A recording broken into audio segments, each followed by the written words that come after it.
पूज्य बाबा के चरणार विंदों में हम सभी लोग बैठे हुए हैं। जब हम किसी महापुरुष के चरणों में बैठते हैं, जब हम किसी संत का संग करते हैं, सत्संग सुनते हैं, तो हर महापुरुष महान क्यों बनता है? क्योंकि वो नाम की कमाई क्या करता है? नाम की कमाई। इसलिए महापुरुष की पूजा होती है, उनका दर्शन हम लोग करते हैं, हर साल उनकी बरसी मनाते हैं, उनका जन्मदिन मनाते हैं, और जो मन में हम लोग अपनी इच्छा रखते हैं, बाबा को अपना प्रणाम करते हैं, हे बाबा हमारी आप मन की इच्छा पूरी। क्यों? क्योंकि महात्मा सत्पुरुष जो बड़े बड़े सुंदर भक्त हुए, उन्होंने नाम की कमाई किया और हम लोग बाहर की कमाई। सारी जिंदगी हम लोग, फिर पछतावा कब होगा? जब बुढ़ापा आ जाए। सारी जिंदगी हम लोग, ये मेरा मकान, ये मेरी देवरानी का मकान, ये मेरा दुकान, ये उसका दुकान, ये मेरा सोना, ये मेरी बहू का है, ये मेरा है। सारी जिंदगी हम लोग जोड़ते रहते हैं और क्या बोलते हैं? ये मेरा है और मेरा है। गुरु साहब क्या कहते हैं? मेरा मुझ में कुछ नहीं, जो कुछ है सो तेरा। मेरा तो शरीर भी नहीं है, तो ये संसार कैसे हो? अगर भक्त अपने जीवन के अंदर, बाहर का धन भी आवश्यक है, लेकिन महत्वपूर्ण, बाहर का धन न साथ लाए हैं न साथ ले जाएंगे। भगवान के नाम का धन हम लोग अगर इकट्ठा करते हैं, गुरु से मंत्र लेते हैं, गुरु नाम की दीक्षा देता है, उस नाम का धन अगर हम लोग इकट्ठा करते हैं, धीरे धीरे धीरे धीरे बुढ़ापे में क्या होगा? वो खाने को मिलता है। जवानी में घूम फिर करके मंदिर जाओ, अपना काम करो और नाम की कमाई इकट्ठी करो, बुढ़ापे में बैठ के खाओ।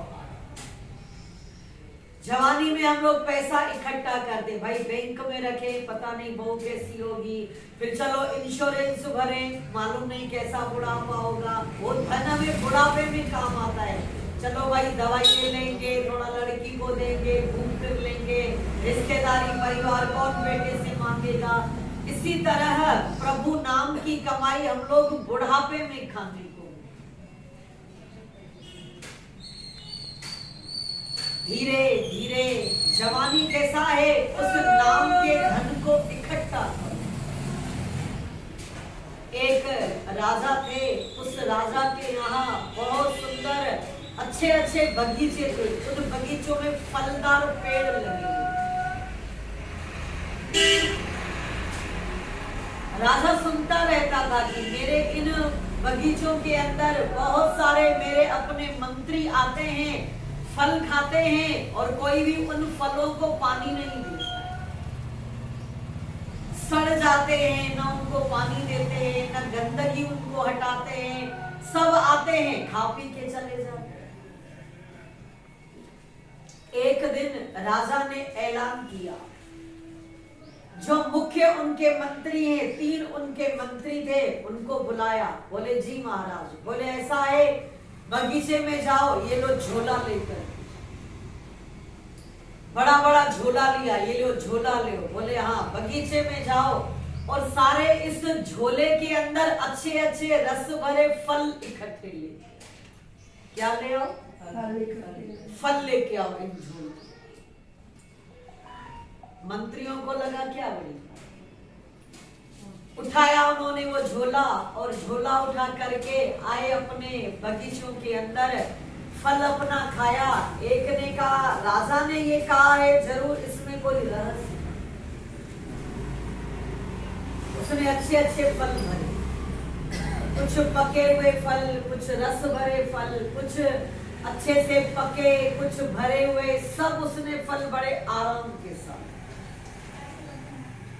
दूसरा मंत्री बगीचे में गया, उसने सोचा राजा का भी दिमाग क्या है, बस फल ले आओ झोला, अरे हम कोई फ्री है क्या, समय है हमारे पास क्या, और राजा को टाइम क्या है कि देखेगा इन्होंने झोले में क्या भरा है। उसने क्या किया, नीचे नीचे पत्ते पत्तियां भरी, और ऊपर 8-10 उसने फल रख दिए, कुछ नीचे गिरे थे, कुछ लगे हुए थे, फल रखे। तीसरा मंत्री, वो तो महा आलसी था, उसने कहा ये क्या, राजा को पड़ी क्या है कि फल ले आओ, फिर राजा देखेगा क्या, टाइम तो है नहीं उसके पास। उसने सारे झोले में 2, 4, 8, 10 मिनट में गंदगी भर दी। आए राजा के पास, झोला रखा, राजा ने कहा फल लेके आए, झोला भर लिया, बोले जी हुजूर। दिखाएं, बोले ऐसा है, दिखाना नहीं है, अब तीनों को 1-1 महीने की जेल की सजा। क्या? जेल की सजा, तीनों को कारागार, जेल के अंदर 1-1 महीने के लिए। बोले महाराज क्या गलती हो गई, बोले नहीं मेरा मूड है। चलो तीनों को 1-1 महीने के लिए जेल, कारावास में डाल दिया गया। भोजन जिस झोले में जो जो माल रखा है वो 1 महीना का। पहला वाला खुश हो गया, भाई हमने तो अच्छा अच्छा माल रखा। दूसरे वाले को लगा भाई हमने तो 8, 10, 15 फल रखे, हमारे तो 8 दिन भी मुश्किल से निकले। तीसरा वाला तो थोड़ा अपना, उसको तो अटैक आने लगा, हमने तो कुछ भरा ही नहीं। चलो 1 महीना, अब राजाओं की अपनी आज्ञा होती है। भगवान क्या है, राजा है हमारा, भगवान राजा है, उसने हम सबको दिया है। ये संसार क्या है, फल से, सुखों से भरा हुआ ये बगीचा। क्या है ये संसार, सुख से भरा हुआ बगीचा। अच्छे अच्छे फल खाओ, माता पिता की सेवा करो, भगवान की सेवा करो, भजन करो, घूमो फिरो, सब करो, लेकिन क्या है, हमेशा याद रखो, ये जो हमारा संसार का फलदार रस भरा ये बगीचा है, भगवान इसका मालिक है। और हम लोगों को भगवान की आज्ञा से चलना है, अपनी आज्ञा से नहीं चलना है, भगवान की आज्ञा से चलना।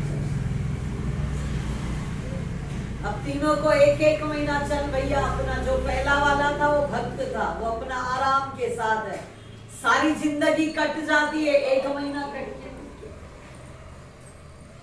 उसको कोई भी अफसोस नहीं हुआ, उसको कोई भी चिंता नहीं हुई, उसको कुछ भी मन के अंदर नहीं लगा, वो आराम से बैठ गया कमरे के अंदर।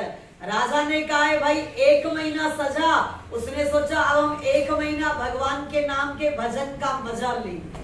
क्या लेंगे? राजा ने सजा दिया, पर उसने उसको मजे के अंदर बना। उसने अपने झोले में फलदार तो वृक्ष रखे थे, 1-1 रोज आराम से खाता है और भजन करता रहता है। गोविंद बोलो हरि गोपाल बोलो